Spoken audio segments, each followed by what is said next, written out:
It's time to rip the cover off what really works to ditch addiction, depression, anger, anxiety, and all other kinds of human suffering. No, not sobriety. We're talking the F word here, freedom. We'll share straight from the trenches what we've learned from leaving our own addictions behind and coaching hundreds of others to do the same. And since it's such a heavy topic, we might as well have a good time while we're at it.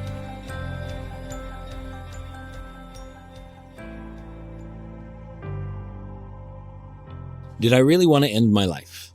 Did I really want to feel this way for the rest of my life? I was a 32-year-old martial arts business school owner, so I was running my own business, not very well. I had 4 kids at the time, married.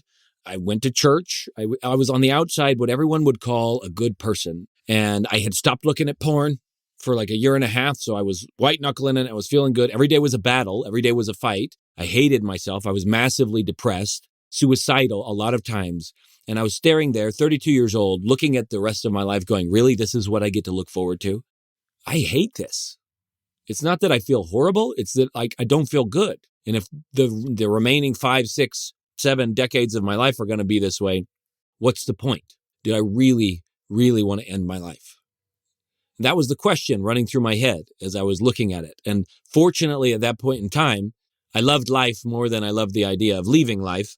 And so I decided that I would find a way to finally end all the fear, all the frustration, all the anxiety, all the random dark thoughts coming to me at times when it seemed like there was no trigger. It's just I started feeling bad about myself. And, or I'd start to be triggered by everything. It didn't matter what was happening. It was like I would get angry and I would spout off at the kids, or I would snap at my wife, and I'd have to go on these long walks so that I wasn't like just violent or something, because I never wanted to be violent with them. And at times I was praying at night going like, come on, God, just kill me now and somehow provide for them, because they would be way better off without me here. These were all things going on because I hadn't figured out what I'm about to share with you. You see, a lot of people talk about emotions and they talk about emotions as if they're these things that you're supposed to manage and control, right? To the best of your ability. Like emotions come from somewhere. And we have a certain set of emotions that we call bad emotions, and we have a certain set that we call good emotions. And the bad ones you're supposed to manage and control and put in cages. And the good ones, you just hope they come around more often. But we don't have any real control over whether they'll come or how long they're going to stay. We can just kind of control them. And that's what everybody was telling me. Like, that's what they say about depression. And then they'll put you on medications because, well, somehow sticking chemicals into my body and managing my chemistry that way is the only way to do it, instead of learning to manage my own chemistry from the inside, which is where all these emotions are coming from. They're not floating on the breeze. They're not like hanging off the trees. I'm not like biting an orange and getting all emotion. Well, maybe if it's a good orange, but you know what I mean? That's not what was happening. So all the talk about emotions was that they are certain things and you can control them and management, and you have stress management. Let me ask you a question. If you had an employee that was constantly causing mayhem in the store, would you want to manage that employee, or would you want to fire him or her? Right? I would fire them. Why would you want to manage stress? Get rid of it. Stress is not inherent in any given situation. Oh no, it was a really stressful situation. No, it wasn't. If you had been asleep during that situation, and I use this example a lot, you wouldn't have been stressed. Only you being awake, looking at it, thinking about it is creating the stress. Nothing was injecting chemistry into your system. So let me tell you today, we're going to show you through help you see the 4 different places where your emotions are being created from something where you won't have full control over them. And then I'm going to show you the 3 different kinds of emotions and what needs to happen in order for you to actually be able to take control of how you feel and have a choice in it. So that if something comes up, you're like, whatever, I don't want to feel that way anymore. And you can actually change it without just ignoring it, okay? So what are the 4 ways in which emotion, like when an emotion comes up, what are the 4 different reasons why I wouldn't be able to control it completely? Let's look at what an emotion is. An emotion is, and I think we've talked about this before, but way early on, several months ago in one of the first episodes. But an emotion is just your body's response to your mind, right? It is a chemical, mechanical, breath-oriented situation that your body assumes because your mind had a kind of thought. So the chemistry creates this.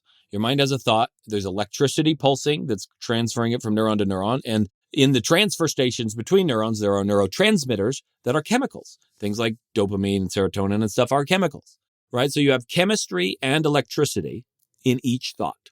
And when I have a thought about something, you can't look at something and not have a thought about it, at least at the level of most things. Like there are some times where that's changed with me, but I'd say over 99.9% of the time, you look at something and there's a certain thought and feeling about it because your mind is shaping to the environment, okay?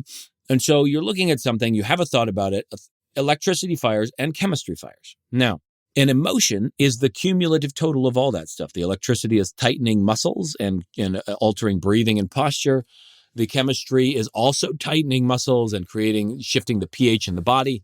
And so when you have an emotion, it's changing those things. If you want to change the emotion, you've got to change the chemistry, you've got to change the physiology, and you got to change the thought. Sometimes you can do all three at once. Other times you only have one lever to grab onto, but you got to do it all, okay?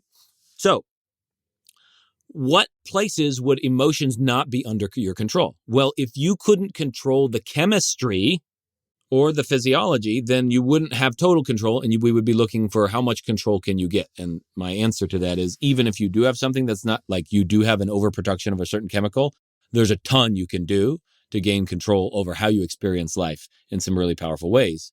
Sometimes that involves medication. I'm not going to say don't take medication always. I'm not a doctor. You go talk to your doctor about that one. You figure out what's best for you. I've heard stories on both sides of it where people are like, man, it was the most amazing thing for me. I'm so glad I got it. And I've heard a lot of stories of people like, oh, it was miserable, but it was my only choice, that kind of thing. Okay. So the 4 times in which you would not be able to control your emotions completely would be 1, when you're sick, right? If you're ill, something's gotten into you from the outside or there's a disproportion chemically on the inside and you're in disease. How many of you, when you're sick and tired, are a little bit more snappy at people, get angry or irritable more quickly, right? You notice this because the chemistry is off. You can still shift your emotional state from that, but it takes a little bit more work than it would for on an average day, just because your body is already under a lot of duress chemically and physically. So when you're sick, it's a little harder to manage your emotions. Key point, takeaway from this: treat your body well, eat nutritious food. Go back and listen to the thing we talked about with Belden. Get his book on Amazon, No One Ever Got Fat from Calories. Beautiful book that talks about nutrition in a way that is so refreshing and so freeing to help you understand what your body needs, okay? So treat your body well, and then you'll get sick less often. And when you are sick, you'll recover faster, and you'll have fewer mood swings and all the other stuff. Second reason why you wouldn't be able to control your emotions: puberty. Now, a lot of the listeners are not going through puberty right now, so you shouldn't be having this problem. But there are different stages in life where certain hormones are released in greater quantities and less. I mean, the same thing would happen with menopause. And with women, it's a monthly cycle, right? Hormone spikes and whatnot is going on as well. And pregnancy. Now, if you're a man, you're not going to have to worry about monthly cycles or pregnancies at all. So quit moaning and complaining about it. You have less chemistry to deal with. Yours is more of a constant. But puberty is one where the body is spiking things up and down and going through all kinds of changes, and it's trying to figure out how to regulate stuff, and you're not always in control of that. So do teens have mood swings? Absolutely. We've all seen it. And the better they treat their body and the energetic practices, physical exercise, as well as nutrition, the less mood swings they're going to have because their body's able to regulate things better. So you still have some control, but puberty does take its toll. Ooh, that rhymed. The third one is pregnancy or menstrual cycles and stuff like that. That is only applicable to women. And the fourth one, and I don't mean like sympathetic pregnancy, guys. That's not chemical, okay?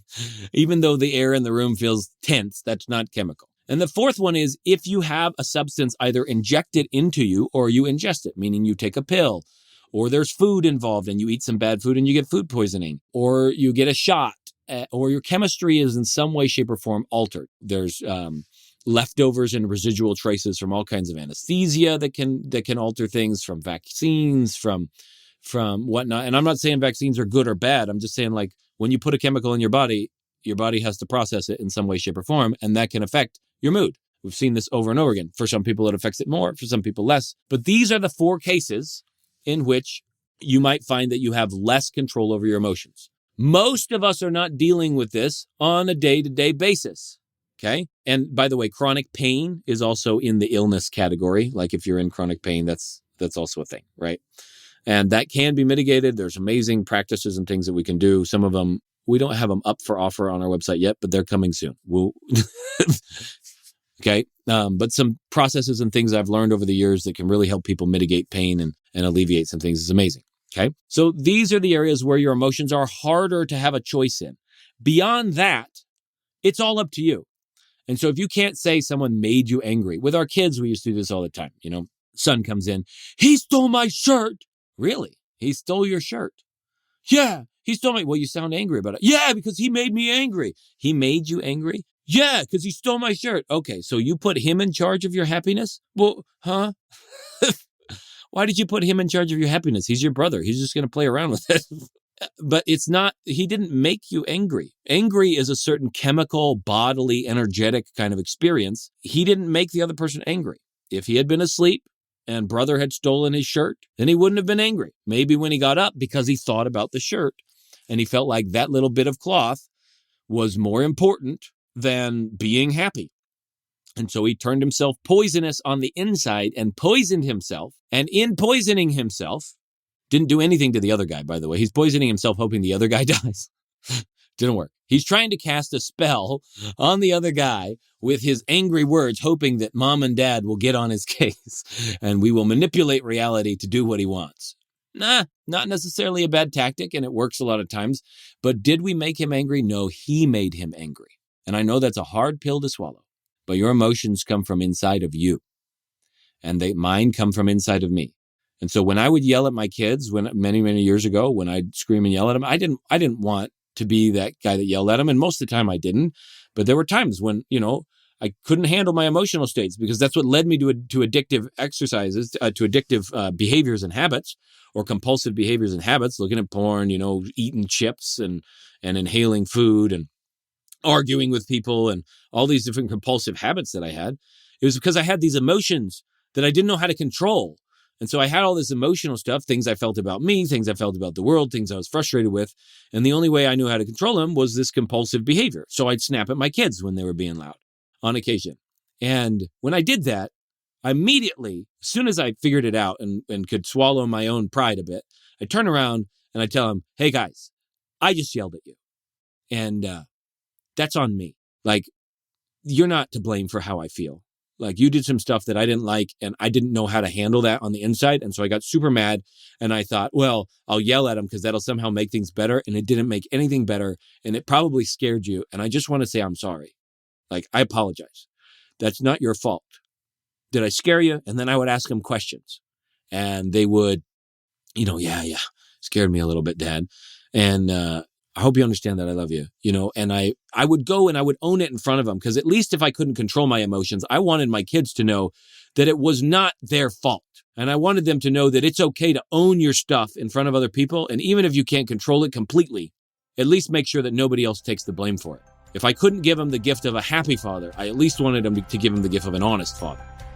If you or someone you know is looking to drop the F-bomb of freedom in your life, whether that's from addiction or depression and anxiety, or just anything that's making you feel flat out stuck, but you have no clue how to shake it and just want help doing it, head on over to liberateaman.com and book a call where we can look at your unique situation and give you the roadmap you've been missing.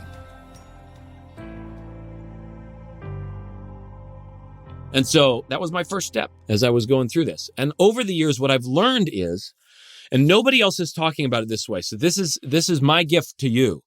Emotions really sit on a scale, and in the literature, for what it's worth, they'll say the scale is aroused versus calm, meaning you're really, really amped up or you're really, really calm, to dead. Dead would be at the bottom and fully alive would be at the top. That's kind of my preference for how it is. And then on the other one side, you have like and dislike. And the degree to which you like or dislike the amount your nervous system is lighting up is the degree of emotion that you'll have about it. You can have total ecstasy in complete stillness, right? Meditators do this all the time. But you can also have total ecstasy in ecstatic dance, right? These dancers do it all the time. And you can have this, it doesn't matter what level of arousal or awakeness your nervous system is at, all of them can be ecstatic states, except when we say, I don't like this or I like this. It's okay. It's not okay. So nervousness and excitement look the same in a functional brain scan. The only difference in the experience is because the person says, I don't like it or I like it. That's the difference in the experience, right?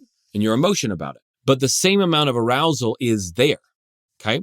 Now, the emotions that come, I'm going to put them in 3 different categories. Category one is your mood. This is your habitual emotions. This is your mood swings. This is aligned with your circadian rhythms, how you feel throughout the day. So if you wake up in the morning and you're always like, blah, that's a mood. Your body has learned that set point. And if you want to change it, that's the time of day to change it. And then if you go, and most people who are dealing with depression, it looks like this. You wake up in the morning and you're blah. On a scale of 1 to 10, maybe you're a 4 or a 2, but you're down. And then things might pick up before work.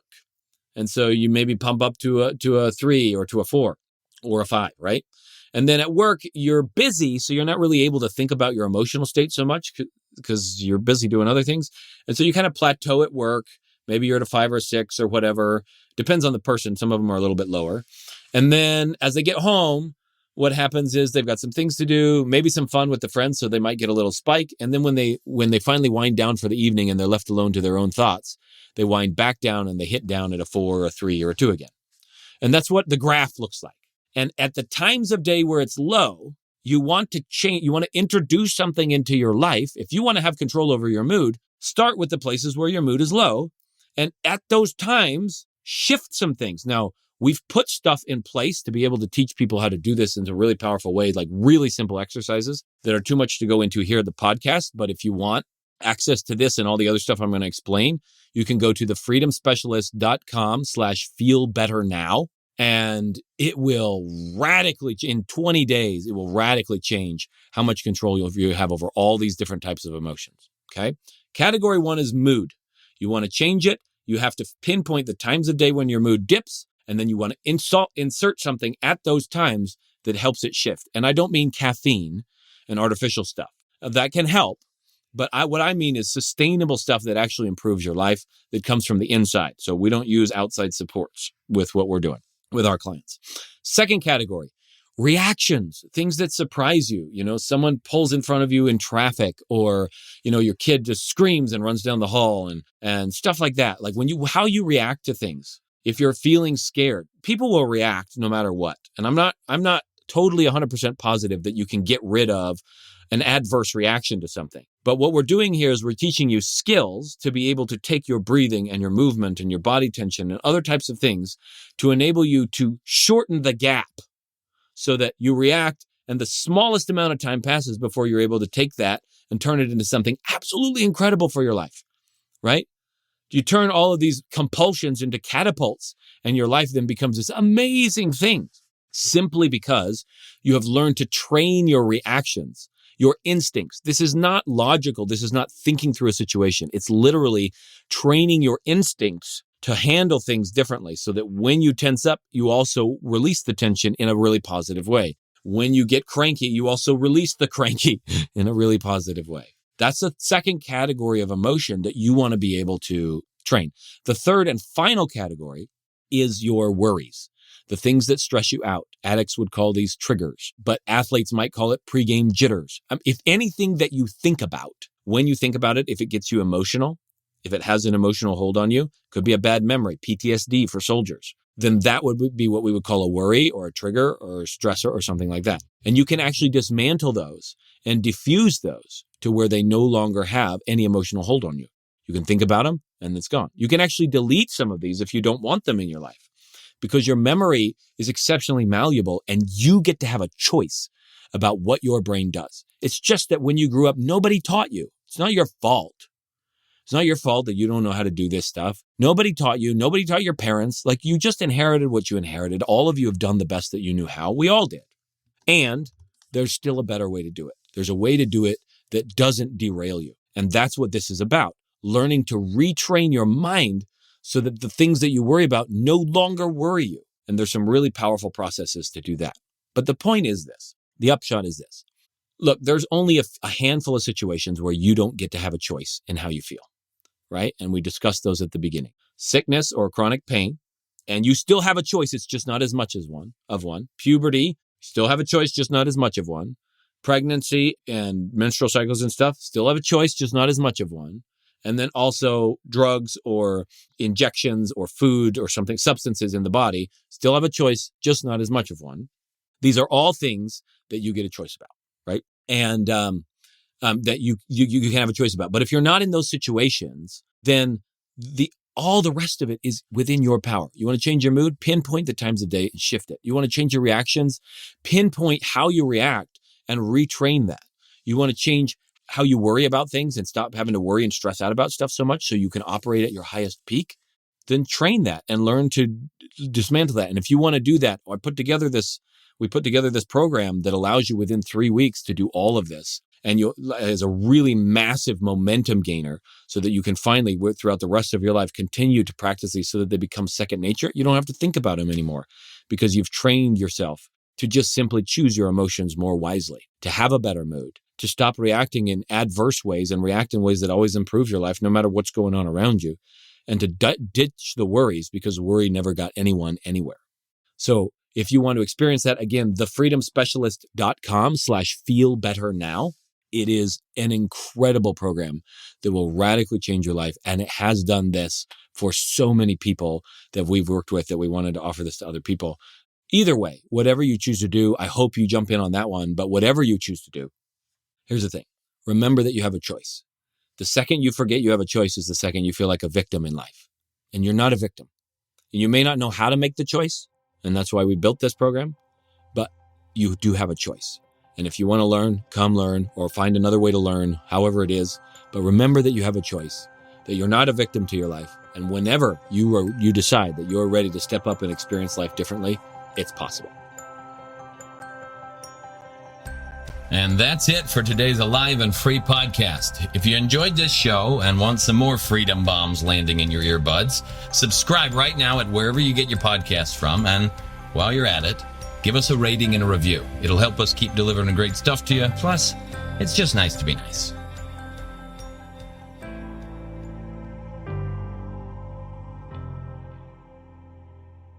This is thepodcastfactory.com.